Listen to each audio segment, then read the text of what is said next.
வணக்கம். உணவு பாரம்பரிய நிகழ்ச்சி மூலமாக நான் தொடர்ந்து உங்களை பார்த்துட்டு வந்துட்டுருக்கேன். இன்றைக்கி நம்ம பார்க்க போகிறது பெண்களுக்கான கர்ப்பப்பை சம்பந்தப்பட்ட நோய்க்கு காரணங்கள் என்னென்ன, அதற்கான தீர்வு முறைகள் என்னென்னு பார்க்க போகிறோம். முக்கியமாக வெள்ளைப்படுதல் சில பெண்களுக்கு காணப்படக்கூடிய ஒரு முக்கியமான குறைபாடு என்று சொல்லலாம்.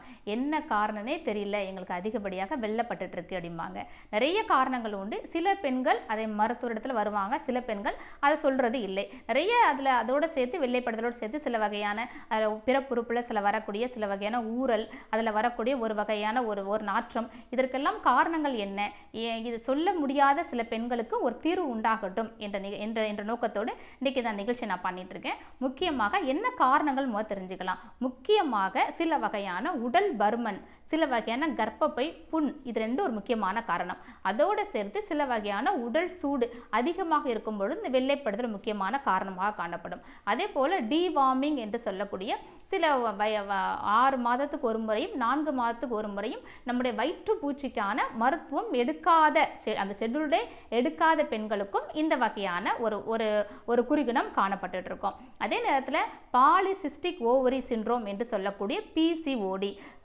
கர்ப்பப்பையில் காணப்படக்கூடிய இந்த கருவகத்தில் காணப்படக்கூடிய சில வகையான கட்டிகள், இது அபாயகரமான கட்டிகள் கிடையாது. சில வகையான நீர்க்கட்டி, சில வகையான கொழுப்பு கட்டி, சில வகையான சாக்லேட் கட்டி, இந்த மாதிரி கட்டி காணப்படுற பெண்களுக்கும் இந்த வெள்ளைப்படுதல் ஒரு முக்கியமான குறிகுணமாக காணப்படும். இது முக்கியமாக இந்த டீனேஜில் 15 வயதிலிருந்து 30-35 வரக்கூடிய பெண்களுக்கு தான் அதிகமாக இந்த பிரச்சனை காணப்படும். அதற்கு 5வது காரணமாக பெல்விக் இன்ஃப்ளமேட்டரி டிசீஸ் என்று சொல்லக்கூடிய பிஐடி, அதாவது கர்ப்பப்பையை தாங்கி இருக்கிற போனில் காணப்படக்கூடிய சில வகையான குறைபாடுகள், இதுவும் வெள்ளைப்படுதலுக்கு முக்கியமான காரணமாக அமையுது.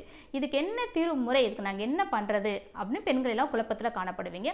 உங்களுக்கான ஒரு மிக சிறந்த ஒரு மருந்து தான் கீழா நெல்லி என்று சொல்லக்கூடிய ஒரு மூலிகை. கீழா நெல்லி அனைவருக்கும் தெரிஞ்சது தான். நம்ம நிகழ்ச்சி நம்மளை பார்த்துருக்கோம், மஞ்ச காமாலைக்கு ஒரு மிக சிறந்த மருந்துன்னு பார்த்துருக்கோம். இந்த கீழா நெல்லி மஞ்ச காமாலைக்கு மட்டும் இல்லாமல் வெள்ளைப்படுதல் என்று சொல்லக்கூடிய இந்த கர்ப்பப்பையில் வரக்கூடிய இந்த நோய்க்கும் ஒரு மிக சிறந்த மருந்து. அதை எப்படி சாப்பிடலாம், அது எப்படி வேலை செய்யணும்னு பார்க்க போகிறோம். அது எப்படி செய்யலான்னு பார்க்கலாம். பெண்களுக்கான வெள்ளைப்படுதலுக்கு தீர்வு முறை என்னன்னு பார்த்துட்டு இருக்கோம் இல்லையா. ஒரு சின்ன மூலிகை, ஒரு சிங்கிள் பிளான்ட் எந்த அளவுக்கு பெண்களுக்கான ஒரு பெரிய குறையாகிய இந்த நோயை எப்படி தீர்த்துட்டு இருக்கு அப்படின்னு பார்த்துட்டு இருக்கோம் இல்லையா. கீழா நெல்லி நம்ம எடுத்துக்கிறோம். கீழா நெல்லியில் அப்படி என்ன இருக்குது அப்படிங்கிறத பார்க்கலாம். ஆல்ரெடி நம்ம பார்த்துருக்கோம் இல்லையா, ஒரு ஸ்டோன் கில்லர் நம்ம பார்த்துருக்கோம், மஞ்ச காமலுக்கு ஒரு மிக சிறந்த மருந்துன்னு பார்த்துருக்கோம். அதோடு சேர்ந்து இது ஆன்டிபயாட்டிக் மட்டும் இல்லாமல் ஒரு ஆன்டி இன்ஃப்ளமேட்டரியாக காணப்படுது. அதே நேரத்தில் இதில் உள்ள ஒரு ஆன்டாக்சிடென்ட் என்று சொல்லக்கூடிய ஒரு முக்கியமான ஒரு பொருள். செல் டேமேஜை குறைக்கக்கூடிய, உடம்புல உள்ள எந்த வகையான செல் ஆகட்டும், முக்கியமாக நம்ம இந்த லிவருக்கு பார்த்துருக்கோம் இல்லையா, அதான் மஞ்ச காமாலை நோய்க்குன்னு பார்க்குறோம். அதே நேரத்தில் கர்ப்பப்பையில் உள்ள செல் டேமேஜ்னால வரக்கூடிய இந்த வெள்ளைப்படுதலுக்கு இந்த கீழா நெல்லி மூலிகை ஒரு மிக சிறந்த மருந்தாக பயன்பட்டு இருக்கு. ஸோ கீழா நெல்லி இலையை நம்ம எடுத்துக்கிறோம், பால் எடுத்துக்கிறோம். கீழா நெல்லி இலையும் பாலும் கலந்து அரைச்சி நீங்கள் இதை ஒரு கீழா நெல்லி பால் அந்த மாதிரி நீங்கள் சாப்பிட்டு வரலாம். அதிகப்படியான வெள்ளைப்பட்டு இருக்கு, எங்களுக்கு பேக் பெயின் அதிகமாக காணப்படுது, அதோடு சேர்ந்து சில நேரத்தில் அந்த வெள்ளையோட கலரும் மாறி சில வகையான மைக்ரோ ஆர்கானிசம் இன்ஃபெக்ஷன் காணப்படும் போது இந்த வெள்ளையோட கலரும் மாறி ஒரு ஸ்லைட் எல்லோ கலரில் வரலாம். அதே போல் சில வகையான வாசனை கலந்து காணப்படலாம். ஸோ அந்த மாதிரி ஸ்டேஜுக்கு இருக்கும்போது இது 2 நேரமாக நீங்கள் சாப்பிட்டு வரலாம். ஸோ இதுக்கும் போய் நீங்கள் அதிகப்படியான ஒரு ஆன்டிபயோட்டிக் எடுக்க வேண்டிய அவசியமே இல்லை. கீழா நெல்லி பாலை ஒரு மிக சிறந்த ஒரு தீர்வாக காணப்படும். காலை ஒரு வேளை, இரவு ஒரு வேளை சாப்பிட்டுவாங்க, தொடர்ந்து சாப்பிட்டுவாங்க. நிச்சயமாகவே உங்களுடைய வெள்ளைப்படுதல் நோய் குணமாக ஆரம்பிக்கும். அதே நேரத்தில் பிஐடி என்று சொல்லக்கூடிய பெல்விக் இன்ஃப்ளமேட்டரி டிசீஸ், இந்த பெல்விக் இன்ஃப்ளமேட்டரி டிசீஸில் ஒரு முக்கியமான ஒரு பாதிப்பு எதுன்னு கேட்டிங்கன்னா, குழந்தைக்காக வெயிட் பண்ணிருக்கவங்களுக்கு சீக்கிரமாக கன்சீவ் ஆகாது.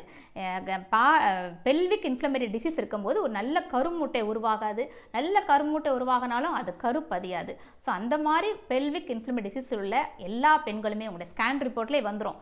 அந்த மாதிரி இருந்தாலும் நீங்கள் கவலைப்பட வேண்டிய அவசியம் இல்லை. இந்த கீழா நெல்லிப்பால் நிச்சயமாக ஒரு மிக சிறந்த தீர்வாக காணப்படும். நீங்கள் தொடர்ந்து சாப்பிட்டு வாங்க, உங்கள் நோய்கள் நீங்கள் ஆரோக்கியமாக இருப்பீர்கள். நீங்கள் ஆரோக்கியமாக வாழ என்னுடைய வாழ்த்துக்கள். அடுத்த வாரம் வேறொரு முக்கியமான ஒரு மூலிகையும் அந்த மருத்துவத்தையும் பற்றி பார்க்கலாம். நன்றி, வணக்கம்.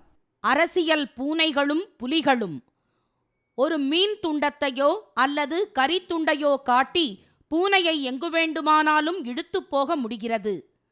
பதவியையோ பணத்தையோ காட்டி அரசியல் பூனைகளை மட்டுமல்ல, சில அரசியல் புலிகளையே எங்கு வேண்டுமானாலும் இழுத்துச் செல்லலாம் என்ற நிலை ஏற்பட்டுவிட்டது.